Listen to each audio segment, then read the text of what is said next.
Salut YouTube et bienvenue dans cette nouvelle vidéo. Donc aujourd'hui, dans cette vidéo, je vais vous présenter 10 séries qui sont, d'après moi, vraiment à mon avis, sous-cotées sur Netflix. Voilà, des séries qui mériteraient plus d'attention, qui mériteraient plus d'amour de notre part, en tant que spectateur. Voilà, c'est des séries que moi j'ai trouvé vraiment très, très réussies, mais que je n'ai, presque pas vu du tout pubées, dont j'entends très, très peu parler et pourtant je trouve qu'elles mériteraient vraiment, mais vraiment, beaucoup plus d'attention parce que, voilà, c'est des séries, je pense, que la plupart d'entre vous, vous n'avez pas en dont vous n'avez pas trop entendu parler parce que franchement, moi personnellement, j'en entends très peu parler. J'ai eu la chance de les trouver dans mes recommandations Netflix, mais sans ça, j'aurais même pas su qu'elles existaient parce qu'il y en a même qui sont même pas pubées dans les enfin qui ne sont même pas qui n'apparaissent même pas dans les calendriers, que Netflix publie tous les mois sur Twitter.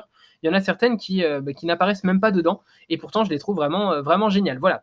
Donc on va commencer tout de suite avec cette première série de ma liste de 10 séries sous-cotées, c'est Spinning Out. Alors Spinning Out, c'est une série qui est sortie je crois l'année dernière, si je ne me trompe pas, et malheureusement, elle n'a pas été renouvelée pour une saison 2 parce qu'elle était trop peu populaire, donc voilà.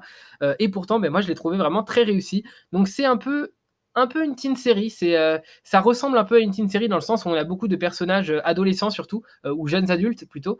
Et donc là, ça va être, au sein d'une station de ski où on va suivre des personnages qui sont tous, patineurs ou patineuses artistiques. Donc on va suivre notamment, un personnage féminin qui est patineuse artistique. Sa mère était patineuse artistique, pardon, et sa sœur, sa petite sœur est également patineuse artistique. Donc voilà, donc elles vont toujours être on va toujours la suivre un peu en compétition avec les autres personnes, avec ses coéquipières, on va dire, de son équipe, où elle va toujours essayer, elle, d'être la meilleure. Mais voilà, il y aura pas mal de péripéties auxquelles elle va devoir faire face, notamment des péripéties, il y a des blessures, il y a des difficultés au niveau des tournois, au niveau des relations qu'elles peuvent entretenir entre elles, parce que forcément, vu qu'elles essayent toutes d'être la meilleure, elles n'ont pas forcément des relations toujours très courtoises entre elles. Et en plus de ça, il y a tout ce côté un peu teen série, enfin ce que moi en tout cas j'appelle côté teen série, c'est un peu une romance, des histoires un peu d'amour, pas forcément évidente, disons un peu compliquée, qui a toujours un peu des péripéties. Enfin voilà, c'est vraiment ce genre un peu propre à la teen série, je trouve. Eh bien là, il y en a aussi un petit peu, mais alors que dans certaines teen séries, ça peut être parfois lourd. Là, je trouve que c'est quand même assez bien amené. C'est pas trop lourd. Je trouve que c'est quand même bien tourné, même si bon, c'est pas non plus fracassant, mais honnêtement, voilà, je trouve que ça se fond bien dans la série en tout cas.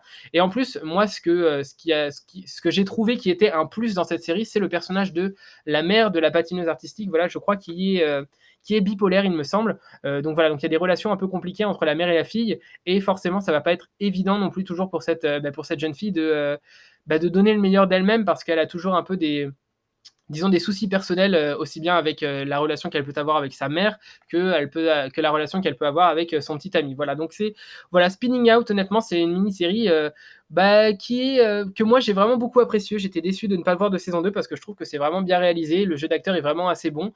Et en plus, je trouve que l'ambiance est très. Ça fait un peu série à regarder en hiver, en fait.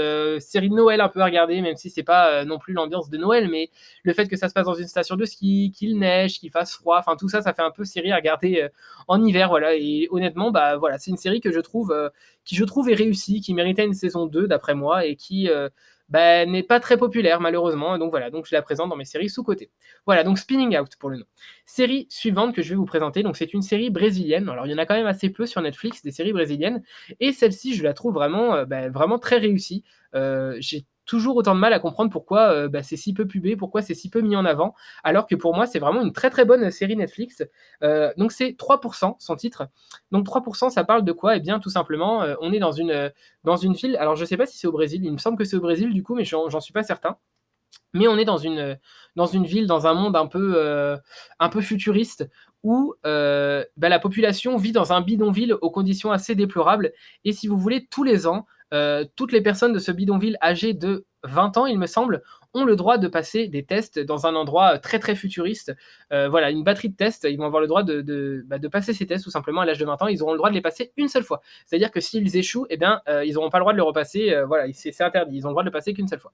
Donc on va suivre forcément plusieurs jeunes qui vont passer ces tests, et c'est des tests tous plus étranges, pas vraiment étranges, mais vraiment très différents les uns des autres. Il y a des tests de rapidité, des tests de logique, des tests de mémoire, il y a des tests psychologiques plus. Voilà, il y a des tests où il n'y a pas vraiment de bonne réponse. On va être dans une salle et il va juste falloir choisir une personne à éliminer. Voilà, c'est tout. il va falloir se mettre d'accord sur quelle personne éliminer. Ils sont 6 dans la pièce et ils vont devoir désigner une personne à éliminer. Voilà, c'est tout. Et voilà, il y a pas mal de tests comme ça. Et franchement, moi j'aime bien. Ça fait un peu série psychologique, un peu quand on suit ces tests-là. D'autant plus qu'il y a toute une intrigue avec le résultat de ces tests. Parce qu'en fait, si vous voulez, à la fin de ces tests, donc il y a 3% des personnes qui ont commencé ces tests, enfin qui ont passé ces tests, qui vont réussir à passer. Alors il y a 3% pardon, des personnes qui ont, comment dire, pas passé le test, mais qui ont commencé le test, en gros. 3% des personnes, voilà, pardon, excusez-moi, 3% des personnes qui ont commencé le test vont le réussir. Quoi qu'il arrive, il y en aura 3%. C'est-à-dire ils vont faire tous les tests et ils vont faire les sélections de telle manière à ce qu'il y ait seulement 3% des personnes qui réussissent. Et ces 3%, justement, d'où le titre de la série, vont avoir le droit d'aller sur ce qu'ils appellent l'autre rive. Et l'autre rive, c'est un monde un peu un paradis, on va dire. C'est-à-dire que tout est en abondance, tout est très beau, il y a beaucoup, beaucoup de confort. Mais quand on est sur cette autre rive, et c'est l'intrigue des saisons suivantes, eh bien, il y a un peu des conséquences, disons, à être là-bas. Tout n'est pas aussi rose que ce qu'on pourrait croire. Il y a quand même des choses à faire qui sont pas forcément toujours. Mais je vais pas vous spoiler, hein, donc voilà, je veux pas trop en dire non plus. Mais voilà, il y a quand même des choses à faire qui sont pas forcément toujours très, très réjouissantes. Donc voilà, donc c'est une série qui, je crois, a 4 saisons. Il me semble que c'est 4 saisons, 3 ou 4 saisons. Il me semble que c'est 4 saisons et je suis pas certain, donc c'est sur Netflix, voilà. Et honnêtement, je la recommande à n'importe qui, vraiment, c'est super. Moi, j'ai trouvé vraiment super cette série. Je crois que la dernière saison n'a pas de VF pour l'instant, il y a seulement une version anglaise. Mais voilà, honnêtement, c'est vraiment. Moi, je la trouve vraiment très réussie cette série et je suis super étonné que on n'en parle pas plus. Voilà, donc 3%, une très très bonne série Netflix que je vous recommande infiniment. Série suivante, pardon, que je vais présenter. Alors, c'est une série sous-cotée, mais ça dépend dans quel pays on se trouve, parce que je crois que au Royaume-Uni, cette série n'est pas sous-cotée du tout, elle est même assez populaire. Mais ici en France, c'est vrai qu'elle n'est pas très très populaire, donc c'est Afterlife. J'en avais déjà parlé sur ma chaîne, je l'ai présenté enfin, je l'ai déjà présenté un peu plus en détail sur ma chaîne, et elle fait partie tout simplement de mon classement des meilleurs. Je crois que la saison 2 fait partie de mes meilleures séries des meilleures sorties pardon de 2020 que j'ai pu voir.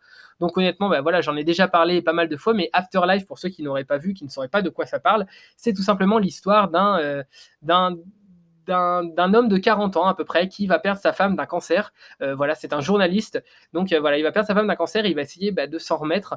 Il va avoir une relation très particulière avec son chien.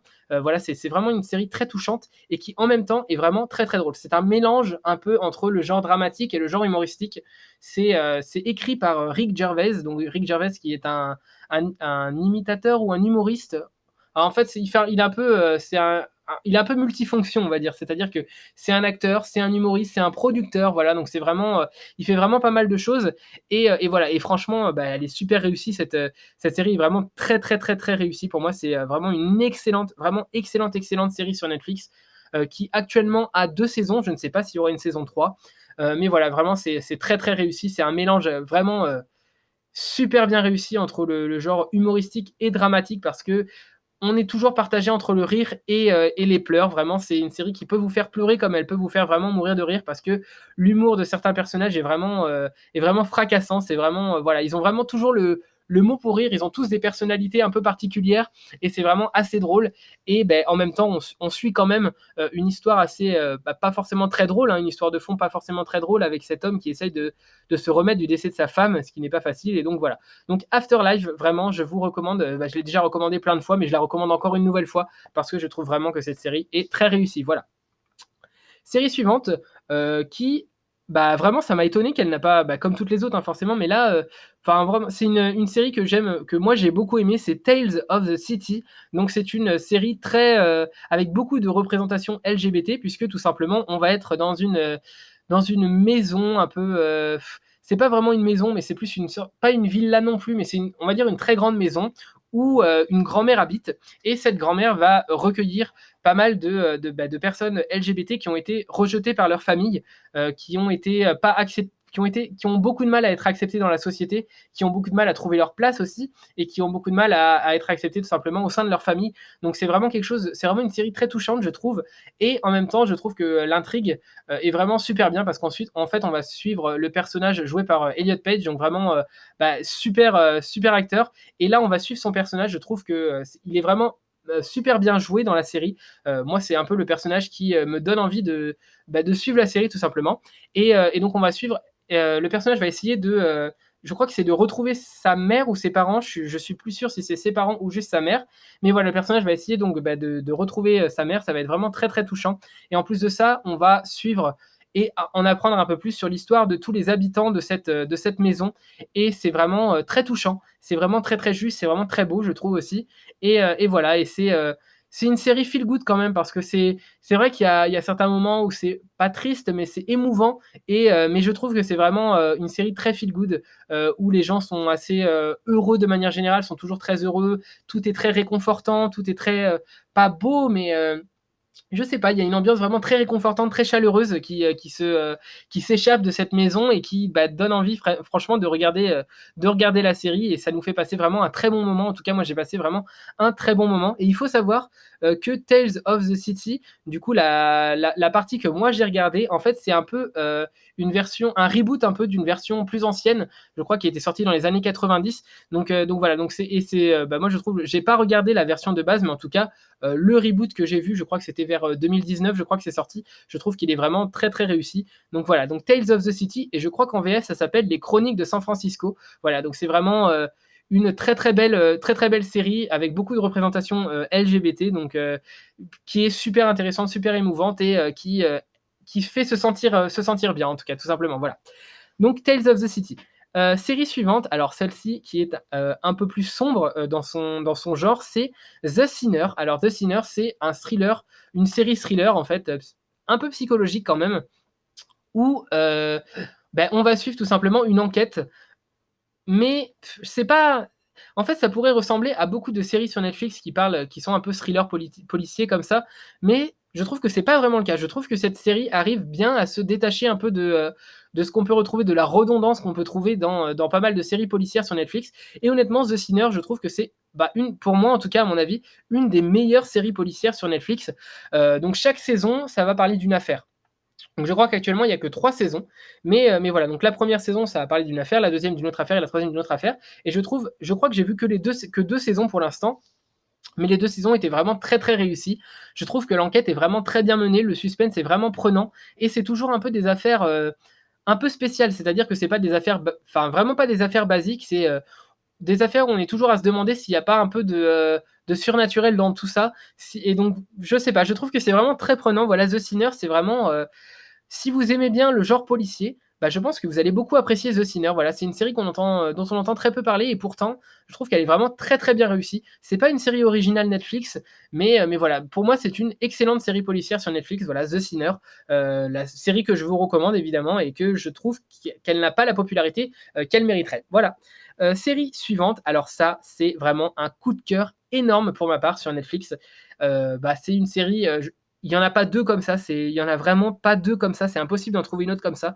Et c'est vraiment à mon grand désespoir parce que j'ai adoré cette série. C'est Midnight Dinner, Tokyo Stories. Alors, c'est vraiment très très particulier comme genre de série, mais si vous aimez le Japon, si vous êtes fan de l'univers un peu japonais, tout ça, vous allez adorer cette série, tant l'ambiance est exceptionnelle. On est vraiment, mais totalement transporté dans l'ambiance du Japon, puisqu'on va tout simplement suivre un restaurateur japonais dont le restaurant n'ouvre que la nuit à partir de minuit. Donc c'est un peu particulier. Et donc du coup, donc ce restaurateur, il a on va dire que il n'a pas vraiment de menu à la carte, c'est-à-dire que les personnes peuvent commander ce qu'ils veulent à partir du moment où il rapporte les ingrédients pour faire ce repas-là. Donc voilà. Donc c'est un peu la série, c'est un peu la trame de la série. On va suivre tout simplement ce restaurateur dans ce restaurant et chaque soir, eh bien il y a des personnages, une galerie de personnages vraiment très diverses qui va venir manger à son repas et on va suivre une histoire par épisode et en même temps on va apprendre une recette par épisode. Donc voilà, donc c'est un peu c'est vraiment très particulier, hein. Il n'y a vraiment pas deux séries comme ça, mais j'ai adoré, vraiment j'ai adoré. L'ambiance est vraiment génialissime. L'ambiance est vraiment trop, trop, trop bien. Il y a vraiment très, très, très, très peu de séries que j'ai vues qui avaient une ambiance aussi, qui nous transporte autant dans l'univers que Tokyo Stories Midnight Dinner. Franchement, c'est une excellente série. Donc on va suivre vraiment plein, plein d'histoires. Je peux pas vraiment vous dire parce je crois qu'il y a 2 saisons. Malheureusement, ça n'a pas été renouvelé pour une 3e saison parce que c'est trop peu populaire. Alors que, ben, franchement, ça pourrait être mais tellement plus populaire. C'est tellement génial comme série. Ben, enfin, vraiment. Donc voilà. Donc il y a vraiment, c'est un épisode, une histoire. On va suivre. Il y a quand même des personnages redondants qui reviennent tout le temps, presque tous les soirs dans le restaurant. Mais il y a aussi plein de nouveaux personnages à chaque fois. Et chaque nouveau personnage va apporter une nouvelle histoire. Et donc chaque épisode aura du coup une histoire comme ça. Donc un épisode, une histoire et un épisode, une recette parce que ces personnages qui viennent, les nouveaux personnages qui viennent chaque soir vont, enfin non, les nouveaux personnages qui viennent un seul soir vont du coup commander un type de repas et donc on va découvrir ce repas-là, comment on n'a pas la recette très en détail, mais on va voir un peu les ingrédients, tout ça. Et franchement, c'est un côté double comme ça qui est vraiment super réussi. C'est une série, donc c'est pas du tout un documentaire, hein, c'est pas un reportage, c'est pas un documentaire, c'est une série. Et franchement, bah voilà, enfin franchement, je ne sais pas comment vous recommander cette série. Vraiment très bien. J'ai l'impression que je n'en parle pas suffisamment bien, mais c'est vraiment génial. Je ne peux pas décrire à quel point l'ambiance est super super bien retranscrite, mais voilà, moi j'ai vraiment adoré. C'est vraiment hyper chill, c'est vraiment très très très relaxant. C'est génial, enfin vraiment c'est génial. C'est une excellente série aussi bien pour s'endormir que pour passer un bon moment en plein après-midi ou quoi que ce soit. Franchement, c'est génial. Alors par contre, si vous la regardez avant de dormir, vous risquez de vous lever pour aller manger quelque chose parce que ça donne vraiment très très faim. La série, voilà, les recettes sont vraiment très appétissantes, donc ça donne vraiment très faim. Mais voilà, voilà, Midnight Dinner Tokyo Stories. Franchement, je vous la recommande énormément et j'aimerais vraiment trop que Netflix fasse une autre saison sur ça parce que franchement, moi j'ai adoré cette série. En plus, ah oui, je voulais quand même mentionner que la musique d'introduction est vraiment trop trop bien. Je l'ai écoutée pendant très longtemps en boucle tellement j'ai vraiment beaucoup aimé. C'est pareil, c'est très très chill. Et voilà, donc Midnight Dinner Tokyo Stories, je vous la recommande vraiment vraiment très très fort. Voilà, regardez Midnight Dinner Tokyo Stories. Série suivante sur ma liste de séries sous-cotées, c'est une série d'animation des studios DreamWorks, donc voilà, qui fait partie du partenariat entre Netflix et les studios DreamWorks. C'est Kipo et l'âge des animonstres. Alors, Kipo et l'âge des animonstres, c'est une série d'animation jeunesse quand même. C'est pour les 7 ans et plus, donc c'est quand même jeunesse. Mais je trouve que l'histoire est super intéressante. C'est vraiment très, très, très particulier. En fait, tout simplement, on va suivre l'histoire de Kipo, qui est une jeune fille, jeune adolescente, qui va essayer de, de survivre dans un monde un peu post-apocalyptique où il y a eu quelque chose d'étrange qui s'est passé et où tous les animaux se sont transformés en mutants et ont eu des pouvoirs un peu très très forts. Il y en a qui sont devenus, par exemple, il y a certains animaux qui sont devenus énormes, il y en a d'autres qui ont eu une force surhumaine, il y en a d'autres qui enfin voilà, ils ont plein de pouvoirs un peu différents et du coup ça a contraint l'espèce humaine à vivre cachée dans ce qu'ils appellent des terriers, donc c'est sous terre tout simplement. Et voilà, ça a contraint un peu l'espèce humaine à vivre sous terre, à se cacher. Et Kipo a été séparé de sa famille lors de l'explosion en fait d'un de ces terriers, puisque ben voilà, il y a certains animaux mutants qui ont trouvé ce terrier et qui ont essayé de le détruire et qui ont réussi. Et donc Kipo s'est retrouvé séparé de son père notamment et de ses parents à ce moment-là. Donc on va suivre donc les aventures de Kipo qui va traverser cette ville et en essayant de retrouver forcément ses parents. Et bah, quand elle va traverser cette ville, elle va forcément découvrir d'autres jeunes qui sont aussi là seuls, notamment le personnage de Wolf qui va devenir sa meilleure amie et le personnage de... Alors, je suis plus vraiment sûr du prénom du personnage. C'est Benson, je crois, mais je suis pas sûr. Voilà, donc ils vont être un peu un trio comme ça, et ils vont adopter un petit cochon de compagnie, voilà. Et ils sont un peu un trio comme ça, où ils vont essayer d'aller d'aventure en aventure pour retrouver les parents de Kipo, mais ils vont devoir faire face à pas mal de péripéties, notamment devoir survivre tout simplement à tous ces animaux mutants qui vont vouloir leur mort.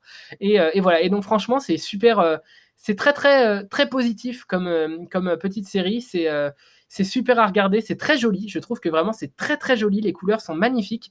Il y a vraiment beaucoup de couleurs très vives. C'est très joyeux, c'est franchement, moi, c'est une série, d'animation que j'ai beaucoup, beaucoup, beaucoup aimée et pourtant, eh bien, j'en ai pas du tout entendu parler, tout simplement. J'en ai entendu parler nulle part. Je ne la vois, pubée, nulle part. Par contre, je crois qu'elle apparaît dans certains calendriers Netflix, pas tous, mais parfois, il y a les nouvelles saisons qui apparaissent. Je crois que la deuxième était dans le calendrier, mais pas la première ou quelque chose comme ça. Mais voilà, c'est quand même assez peu populaire et pourtant, je trouve que c'est une excellente série d'animation, en tout cas jeunesse, voilà. Même si c'est jeunesse, ça se regarde très facilement pour des adultes ou des jeunes adultes, il n'y a pas de souci. Franchement, c'est pas. Bah, il y a quelques côtés quand même un peu enfantin, mais globalement, voilà, globalement, c'est vraiment très, très réussi, c'est très prenant et voilà. Donc je vous recommande vraiment cette série d'animation Kipo et l'âge des animonstres, voilà. Mini-série, non, série suivante que je vais vous présenter, c'est alors je ne sais pas comment ça se prononce, Rentified, Gentified, je ne sais pas comment ça se prononce, mais donc tout simplement, c'est une série qui est pareil, très, très positive, une série feel good vraiment, où on va être, plongé dans un quartier d'Amérique et on va suivre l'histoire de certains Mexicains américains, je crois, de certains personnages mexicains américains qui donc vivent dans ce quartier très très mexicain américain et ça va parler de la gentrification. Alors la gentrification, je ne savais pas du tout ce que c'était avant, mais donc j'ai cherché sur Wikipédia tout simplement ce que c'était. Et la gentrification en fait c'est quand des quartiers populaires sont un peu victimes du fait que ce soit des beaux quartiers, enfin des quartiers très très jolis et très particuliers puisque il y a toute une population un peu plus riche qui va s'installer dans ces quartiers et qui va un peu dénaturer ces quartiers, qui va construire de nouvelles choses et qui va un peu casser toute la culture du quartier en essayant de mettre en place leur propre culture à eux dans ces quartiers. Voilà, donc c'est un peu ça la gentrification, c'est quand une population un peu plus riche va s'installer dans des quartiers populaires et va un peu casser toute la culture du quartier en transformant un peu les lieux. Voilà, et là c'est un peu le cas, en tout cas c'est l'intrigue principale. On va suivre des personnages donc mexicains-américains, mexicano-américains, américano-mexicains, je ne sais pas trop comment on dit, mais voilà, latino un peu, mais c'est un peu péjoratif je trouve latino, donc voilà. On va suivre ces personnages qui vont essayer de vivre tout simplement le rêve américain, d'essayer de monter leur business. Donc là, en l'occurrence, ce sera un restaurant qui vend principalement des burritos. Donc ils vont essayer de faire vivre ce restaurant, tout simplement, d'attirer quand même une certaine clientèle, de profiter des touristes qui passent dans le quartier. Mais le problème, c'est que ces touristes, ça va faire que ça va attirer une certaine population un peu plus riche dans les quartiers. Et cette population plus riche va casser la culture. Et donc ces personnages vont tout faire pour que leur culture subsiste, leur culture reste l'atout principal du quartier et que ça ne soit pas trop détruit par les nouvelles populations riches qui arrivent. Et honnêtement, moi j'ai trouvé que c'était une très très bonne série. C'est une série très feel good. Les personnages sont il y a beaucoup de personnages un peu excentriques qui sont très très joyeux, voilà, ça vous aide tout simplement à vous sentir bien. Ils rigolent toujours, ils ont toujours le mot pour rire. Ils essayent toujours de tourner la situation la situation de manière positive. Voilà, c'est vraiment c'est une super série en termes de. Ça vous aide à vous sentir bien, tout simplement. Et voilà, Rentified, moi, c'est vraiment une petite série sur Netflix. Je crois qu'il n'y a qu'une seule saison pour le moment que j'ai vraiment beaucoup appréciée. J'espère qu'il y aura une saison 2. En plus, voilà, on suit un peu toute cette culture américaine, mexicaine. Et franchement, je trouve que c'est super. On découvre plein de choses. Et voilà, et c'est super, tout simplement. J'ai pas d'autres mots. Voilà, j'en ai vraiment très peu entendu parler de Rentified. C'est assez peu populaire et pourtant je trouve que c'est vraiment très réussi. Donc voilà, Rentified, une autre série que je vous recommande sur Netflix. Série suivante, avant-dernière série de cette liste. Alors c'est une série qui est sortie il y a un petit moment, mais que je n'ai regardée que récemment. Voilà, j'ai mis très très longtemps, ça fait un moment qu'elle est dans ma liste, mais voilà, j'ai décidé à la regarder il y a très peu de temps. C'est Russian Doll ou Poupée Russe en VO. Voilà, c'est une série comique quand même, parce que c'est vraiment une série assez drôle où on suit un personnage qui va revivre sans cesse sa fête d'anniversaire. Voilà, donc c'est un peu particulier. Donc on va commencer la série où on va suivre ce personnage qui va vivre sa fête d'anniversaire. Voilà, tout simplement, avec ses amis. Donc on va découvrir tous ses amis, tous les liens qu'elle peut avoir avec ses amis. C'est un personnage pareil, très excentrique, très, très drôle, un humour, vraiment, assez, il faut avoir du second degré, en fait, un peu avec elle et franchement, c'est, bah, je trouve le personnage vraiment drôle. Pourtant, je suis pas particulièrement fan des séries comiques, hein, mais là, je l'ai trouvé vraiment, c'est vraiment drôle. C'est l'actrice qui joue dans Orange is the New Black, mais je crois que j'ai déjà présenté cette série dans une vidéo, de ce que j'ai regardé. Mais voilà, donc je vais la représenter si vous n'avez pas vu, donc voilà. Donc, on va suivre du coup, bah, ce personnage et à l'issue de sa fête d'anniversaire, il y a toujours un moment où le personnage finit par mourir. Sauf que quand ce personnage meurt, il réapparaît au début de sa fête d'anniversaire, à chaque fois, et comme ça. Et elle est un peu piégée dans une boucle temporelle où à chaque fois, eh bien, elle va revivre sa fête d'anniversaire. Donc au début, on suit les événements, elle meurt d'une certaine façon, elle comprend pas pourquoi elle revient à la vie, donc elle refait exactement ce qu'elle a fait, elle remeurt de la même façon, et elle revient à la vie au début de la fête d'anniversaire, et donc là elle se dit, attends, mais je suis piégée dans une boucle temporelle parce qu'elle se souvient de ce qui s'est passé. Donc là elle se dit, donc il faut pas que j'aille ici parce que si je vais ici, je vais mourir. Donc elle essaye de faire autrement, elle va à un autre endroit et elle va finir par mourir d'une autre façon. Donc elle dit, il faut pas que j'aille là, il faut pas que j'aille là, et elle va essayer comme ça de se sortir un peu de cette boucle temporelle et c'est vraiment très drôle parce qu'elle a le don de se foutre dans des situations vraiment, vraiment, c'est vraiment n'importe quoi parfois et c'est vraiment très drôle. Elle va rencontrer aussi une autre personne qui est un peu piégée dans la même boucle temporelle qu'elle. Voilà, donc c'est vraiment drôle. C'est une mini-série vraiment loufoque. Voilà, c'est vraiment assez marrant. Si vous voulez vous regarder une petite série comme ça que vous savez pas quoi regarder, c'est des petits épisodes de 30 minutes, même un petit peu moins, 25-30 minutes, donc ça se regarde vraiment très très vite. Et honnêtement, c'est vraiment drôle, c'est vraiment feel good, c'est vraiment, bah voilà, ça se prend pas la tête, l'intrigue est vraiment assez simple, simpliste, même s'il y a quand même une intrigue de fond un peu plus complexe, mais honnêtement, voilà, ça vous prend pas la tête et ça se regarde vraiment très facilement. Voilà, donc c'est Russian Doll ou Poupée russe en VO, une très très bonne série sur Netflix que je vous recommande également. Et enfin, dernière série sous-cotée sur Netflix qui, je crois, n'aura pas le droit à sa saison 2 parce que, pareil, trop peu populaire. Elle est sortie l'année dernière, c'est A.G. and the Queen. Alors, c'est une série qui parle d'un sujet dont on parle très très peu dans les séries. Ça va parler de drag queen, tout simplement, puisque le personnage principal est une drag queen qui va donc enchaîner les shows parce que c'est sa passion, tout simplement. Elle aime se transformer comme ça en drag queen la nuit pour faire des shows. Et donc, elle va aller de salle de spectacle en salle de spectacle où elle va faire ses shows tout simplement. Et il va y avoir une intrigue de fond où elle va rencontrer une petite fille d'une dizaine d'années, pareil avec qui n'a pas la langue dans sa poche, vraiment pas du tout même, qui ne va pas avoir peur de dire ce qu'elle pense des choses, voilà. Et en fait cette jeune fille vit dans une famille qui, je dirais pas qui la maltraite, mais qui la laisse un peu de côté, quoi, qui s'occupe pas trop d'elle. Et donc cette jeune fille va être vraiment très triste. Elle va avoir fugué de sa famille, tout simplement parce que elle se sent pas à sa place, tout simplement. Elle se sent pas aimée dans sa famille. Et elle va être recueillie donc par cette drag queen qui va essayer de faire entendre raison à l'enfant, mais qui en même temps va s'attacher à elle forcément. Et donc voilà. Donc la petite fille va suivre la drag queen dans tous ces concours, enfin pas vraiment ces concours, mais dans tous ces shows.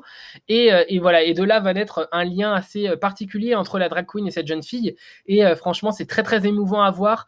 Voilà, et en même temps, la drag queen va avoir du mal d'abord à se lier avec l'enfant, et puis par la suite à se séparer de l'enfant, forcément, parce que la drag queen va quand même vouloir que cet enfant retourne avec ses parents, forcément.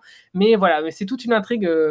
La, Toute une intrigue où ils vont essayer de retrouver les parents de cet enfant, de ramener cet enfant à ses parents, mais en même temps, quand l'enfant va décrire un peu sa vie avec ses parents, la drag queen va être très empathique envers l'enfant et va pas avoir envie que cet enfant ait une mauvaise vie qu'elle ne mérite pas, tout simplement. Et donc voilà, donc c'est, ça fait chaud au cœur, mais en même temps, c'est très émouvant. C'est vraiment, voilà, c'est touchant. Franchement, c'est une petite série très touchante dont on n'a pas entendu parler. En tout cas, moi, j'en ai très très peu entendu parler. Et franchement, je trouve que c'était vraiment très réussi. Je trouve que la relation entre la drag queen et puis cette jeune enfant, c'est vraiment très très bien écrite. Je crois que le créateur de la série, c'est RuPaul's. Donc, je crois que c'est la personne qui organise la Drag Race, dont il y a une série d'ailleurs sur Netflix également. Et voilà. Et franchement, voilà, c'est très très beau, c'est très touchant et l'intrigue est quand même super intéressante. Donc voilà, donc A.G. and the Queen, A.G. donc A et J, and the Queen, voilà la série que je vous recommande également, voilà, qui est d'après moi sous-cotée. Donc voilà, c'était la dernière série de ces 10 séries sous-cotées que je vous recommande. Donc j'espère que ça vous a plu, j'espère que vous avez découvert des titres et que vous allez les regarder parce que franchement, il y a vraiment beaucoup de séries qui, d'après moi en tout cas, en valent le détour. Et donc voilà, donc si vous avez vous-même des séries que vous trouvez sous-cotées sur Netflix ou sur d'autres navigateurs, mais en principal sur Netflix, bah, n'hésitez pas à m'en faire part, voilà, parce que bah, forcément les séries sous-cotées, comme leur nom l'indique, bah, c'est des séries bah, dont on ne connaît pas l'existence, dont on ignore l'existence et pourtant elles sont très réussies. Donc voilà, donc moi qui aime découvrir beaucoup de nouvelles séries, bah, du coup voilà, les séries sous-cotées, c'est un peu des séries que j'ai envie de découvrir. Donc si vous en connaissez, n'hésitez pas à les partager. S'il y a des séries de cette liste que vous trouvez également très bonnes ou au contraire que vous n'aimez pas, bah, n'hésitez pas à en débattre dans les commentaires, c'est fait pour ça. Et donc voilà. Donc j'espère que cette vidéo vous a plu. Et puis bah, moi sur ce, je vais vous laisser et je vais vous dire à une prochaine vidéo tout simplement. Salut YouTube!